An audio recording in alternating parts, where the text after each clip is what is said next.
Subscribe करें और दबाएं बेल आइकन ताकि कोई खबर रह न जाए। नाज़रीन, आपको बताएं, महकमा मौसमियात के मुताबिक तूफ़ान इंतहाई शदीद से शदीद में तब्दील हो चुका, ताहम ये फिर भी ख़तरनाक रहेगा। तूफ़ान के मरकज़ में हवा की रफ्तार 180 किलोमीटर को छूने लगी। तूफ़ानी सिस्टम के मरकज़ के तरफ समंदर में शदीद तुग़यानी है। लहरें 30 फीट तक बुलंद होने लगी। महकमा मौसमियात का कहना है कि समंदर में तूफ़ान 15 जून यानी जुमेरात की दोपहर के करीब कैटी बंदर और भारतीय गुजरात के दरमियान 150 किलोमीटर की रेंज में टकराएगा। कैटी बंदर को खाली करवा दिया गया है, जहां तूफान कल टकराएगा। कराची में तेज हवाओं का राज रहा। बदीन और ठट्टा समेत कई दीगर साहली इलाकों से भी हजारों अफराद का इनखला कर लिया गया। सजावल से भी लोगों ने नकल मकानी शुरू कर दी।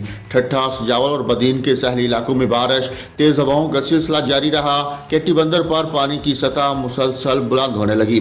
कारो छान के कई जहाज ज़ेरे आब आ गए। बदीन के साहली इलाकों में पानी माहीगीरों की बस्ती के करीब दाखिल हो गया। चीफ मेट्रोलॉजिस्ट सरदार सरफराज ने बताया कि समुद्री तूफान ठट्ठा से 370 किलोमीटर और कराची से 360 किलोमीटर दूर है। सरदार सरफराज के मुताबिक ठट्ठा, जावल और बदीन में खास तौर पर आंधी तेज बारिश होगी और इस बारिश का फैलाव थरपारकर, उमरकोट और मीरपुर खास तक होगा। सिंध के ये 6 अजला इस वक्त सास हैं। तेज हवाएं और समुद्री लहरों की ऊंचाई ज़्यादा होती है तो साहली पट्टी के नशेबी इलाके मुतासर हो सकते हैं। कराची की सूरत हाल पर उनका कहना था कि जहां मट्टी के तूफान और दरमियाने दर्जे की बारिश का इम्कान है।